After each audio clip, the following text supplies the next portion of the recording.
terror en estado puro.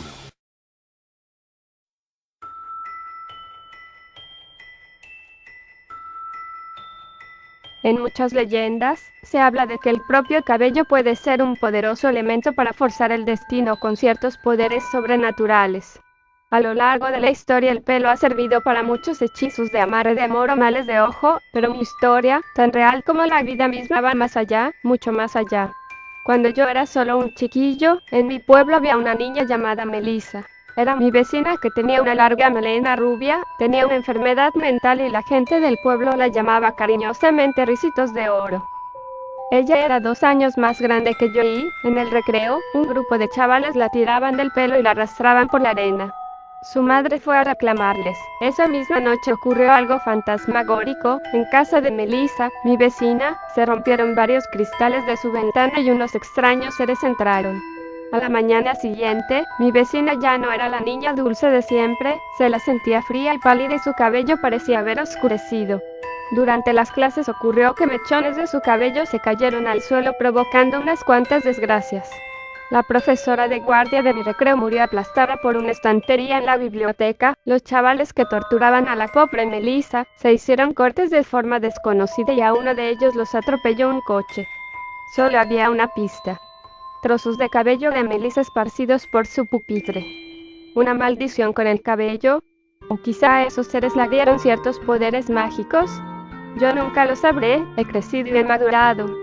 Melissa se mudó hace 6 años a la ciudad y no he vuelto a saber nada de ella. En mi recuerdo queda vivo aquellas múltiples tragedias ocurridas en mi colegio: 3 muertes, varios heridos, derrumbamiento de un muro del gimnasio, agua contaminada, columpios rotos.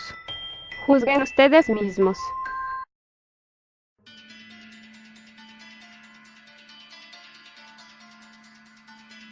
Julián y Marta eran una pareja feliz que desde hace un año se habían mudado al campo. El lugar era perfecto para que Julián se pudiera dedicar a escribir su novela sin ser molestado y Marta se dedicara a la pintura. Desde hacía varias semanas se habían empezado a dar extrañas desapariciones en el pueblo. Varios coches de turistas o gente que estaba de paso se quedaban estacionados por largos plazos de tiempo sin que sus dueños regresaran a reclamarlos. Eso al principio no parecía molestar a nadie, pero en un pueblo pequeño siempre se comenta todo y el misterio parecía ir a más cada vez. Ya eran más de una docena los coches estacionados en la gasolinera y calles más alejadas del centro. Llegó un punto en el que la preocupación de algunos habitantes fue tal que llamaron a la policía para que investigaran los sucesos. Las autoridades poco pudieron aclarar del asunto. Los propietarios de los vehículos habían desaparecido e incluso había denuncias de familiares reclamando que se realizara una investigación. Lo único que pudo encontrar la policía fue restos de sangre en uno de los vehículos, poca cantidad, como si alguien hubiera arañado a su agresor y luego se agarrara al asiento. Los restos estaban deteriorados y en el pueblo no había equipo suficiente para hacer una prueba de ADN, por lo que llamaron a la ciudad para que mandaran a un investigador. Julián estaba muy preocupado por Marta y cada vez que ésta tenía que ir al pueblo, siempre se ofrecía a acompañarla. Aún así, pasados unos días, casi sin darse cuenta regresaron a su rutina. Hasta que una tarde, Julián había salido a su habitual paseo con el perro hacía casi 4 horas y Marta estaba muerta de miedo. Él siempre se negaba a llevarse su teléfono cuando salía a trotar, por lo que no tenía forma de localizarle. Llamó a un par de conocidos en el pueblo pero nadie parecía haberle visto. Estaba a punto de buscar una linterna para adentrarse en el bosque en su búsqueda cuando apareció cojeando por la puerta con el perro con la boca manchada de sangre. Estaba totalmente arañado y cojeaba de su pie derecho, pero lo más inquietante era un corte que Marta tenía en uno de sus brazos, un corte tan profundo y limpio que parecía hecho con algún tipo de cuchillo. Marta le abrazó y le besaba muerta de susto. Mi amor, ¿qué te ha pasado? ¿Cómo te has hecho esto? Estaba paseando con Cronos, el nombre del perro, cuando ha aparecido el jabalí. El animal debía estar herido o algo porque me ha atacado. Corriendo entre los árboles me he raspado con las ramas, hasta que me he torcido el tobillo y he caído al suelo. En ese momento el animal me ha herido en el brazo y, si no hubiese sido por Cronos, probablemente no lo hubiera podido contar. Se ha cortado como un valiente atacando al jabalí y haciéndole huir.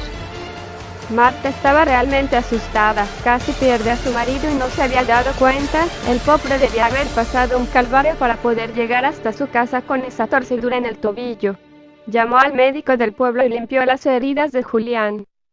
El doctor no tardó ni 20 minutos en estar en su casa y diagnosticó lo que ambos se temían: tenía un esguince en el tobillo y necesitaría al menos 2 semanas de reposo absoluto si quería recuperarse del todo.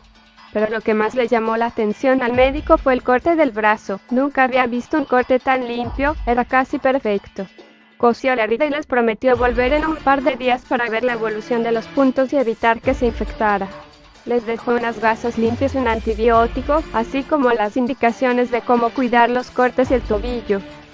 Transcurrieron unos días y Julián se encontraba mejor. Aún no podía levantarse de la cama, pero los amorosos cuidados de Marta le estaban ayudando a recuperarse muy rápidamente.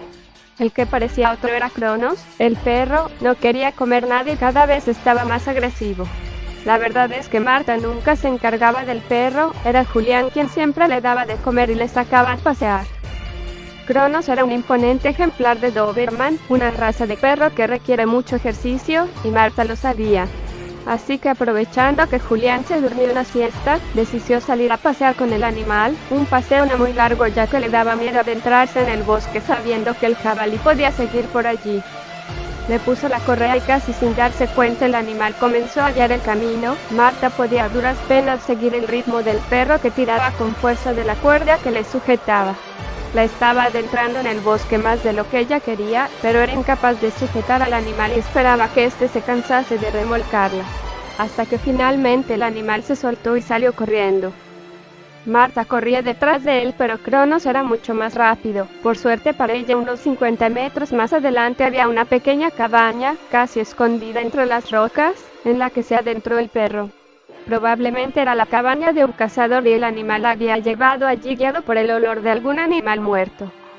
Al acercarse, un fuerte olor a podredumbre le golpeó en la nariz. Era el mismo olor que tiene la carne al descomponerse. Era tan insoportable que ni tapándose la nariz podía disimularlo.